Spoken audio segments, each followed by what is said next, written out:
Obviously great to clinch the Big East with 2 weeks left to go. Got a really tough test with Marquette last weekend. They played great, forced us with our backs against the wall, and love how we fought our way out of it to win a fifth set.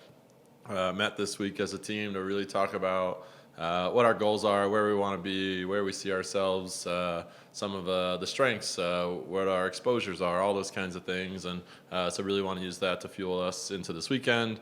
Played two teams that are fighting to get into the Big East tournament right now. Villanova's I think 44, 45 in RPI right now. So a team that'll hopefully be in the NCAA tournament at the end of the season. Georgetown's I think one game out of being in the Big East tournament. So two really tough matches against teams that are fighting for their lives right now. I think it was either last week or the week before. You guys were at the midway point in Big East play, and we had asked you about how do you kind of help them stay motivated through some of the monotony. Do you think that Marquette match helped to break some of that up at this point in the season? Yeah, I think to be tested like that, always opens your eyes a little bit. And, we always know Marquette's a really good team. They had a rough week the weekend before that, actually, against the teams that we're playing this weekend. So we'll get to see the same test they did. And, I thought they responded so well after getting punched in that first set. And so, yeah, it was great for us to be there. I think Marquette will be another NCAA tournament team. So we have several opportunities on this back half of the season to play against tournament level teams in the regular season, and then once we get to the Big East tournament, we'll have probably another shot to play Marquette, another shot to play Xavier, Villanova. So right now our league would get 4 teams in the NCAA tournament, which is I don't think ever happened. Ava had 30 kills in that match. I mean, she's been elite all season. Have you seen her take it up a notch this year at all?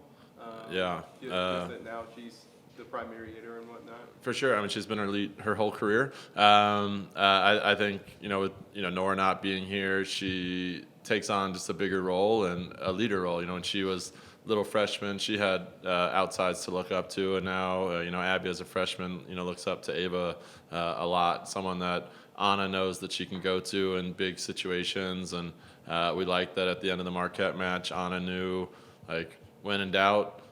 That's a great place to go. And not that, again, in that same set, Jaya hit 400, Abby hit 400. We were clicking in a lot of different places in that match. But when the game's on the line, Ava's a pretty reliable person to go to and really steps up in those moments. You talk about when you get tested, it kind of opens your eyes. What did it open your eyes to? What did your team show you in that setting?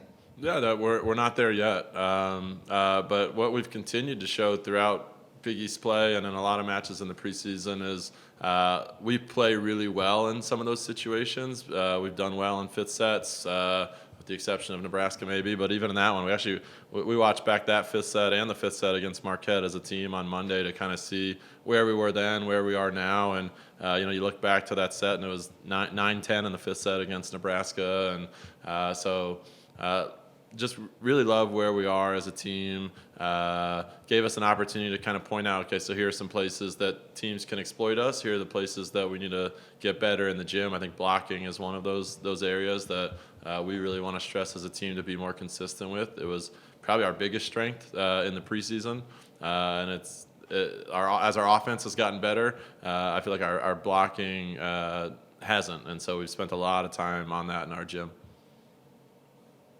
Only guaranteed 2 more here at Sokol, which come this weekend. It's going to be senior day. What are the emotions going to be like in getting a chance to recognize the senior class? Yeah, I was just texting with one of their parents recently. This is the worst part of being a coach at the high school level, the college level, is you have to say goodbye to such incredible women, and this group is no different, whether they've been here for 1 year or for 6 years. All equally different. I hope people are watching some of these Dear Volleyball videos that our seniors have started putting out, and even Anna, who's been here for 1 season, to listen to her talk about what this 1 season has meant to her and what volleyball as a whole has meant to her. And some of our athletes will definitely continue to play volleyball after this, and some of them might not ever play again. And so wherever kind of their journey takes them, we're just blessed to be able to take a big part of it. And so this group is 2 that are engaged, and I'm sure weddings will come up and some of those things. So we love that we're able to continue to be around them. I think there's a chance that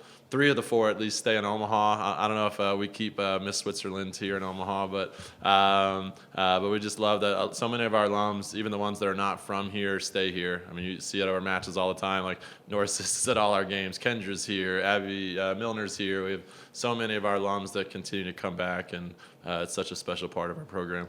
There was such a spotlight last year on Nora, on Kendra, on those senior leaders. Mm-hmm. But what has this senior class meant to you? This is your first time as a head coach going through it with them, and just their ability to kind of keep this program where you want it to be. Yeah, I think this is the first class that's really been tested with, okay, well, they just lost 7 seniors. There's no way they're going to be what they were last year. And so this class had to take a lot on their shoulders to weather that storm of being a new team and getting everyone acclimated and trying to figure out kind of who we are as a team with 7 seniors graduating, and I would say the toughest non-conference schedule in the country, and to be able to withstand the brunt that we had to take on to start the season took special leadership and a core group that I thought they did such a good job of that early on, and being able to take 2 losses to start our season and not let it end our season. And obviously, like now we're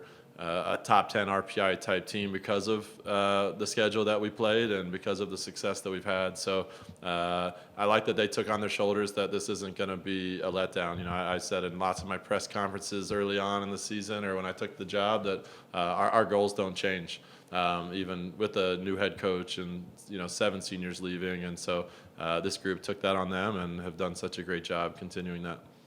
How different is this senior day in particular? Because usually when you have a first-year coach, they're not familiar, they kind of lean on those seniors, but you've been there alongside them for the past handful of years. How different has it been for you? Yeah, I mean, this group is my freshman class. So, yeah, I came into Ava, Sky, their first year. Obviously, Kiara was here when I got here as well. Anna's the new one. So this kind of is my senior class that I came in with. So I've seen this group grow from freshman to senior. I've seen Kiara grow from a 3rd year to 6th year, and then Anna just come in and make such a big impact. So it does mean a lot with this group that I've been able to kind of see them all the way through, as I'll be able to hopefully do with all the groups moving forward. And they've made such a big impact in lots of different ways. We've seen them all grow in so many different ways, both on and off the court. And but yeah, anytime a group leaves, it's hard, and we wish they could stay for longer, but it's just not how it goes.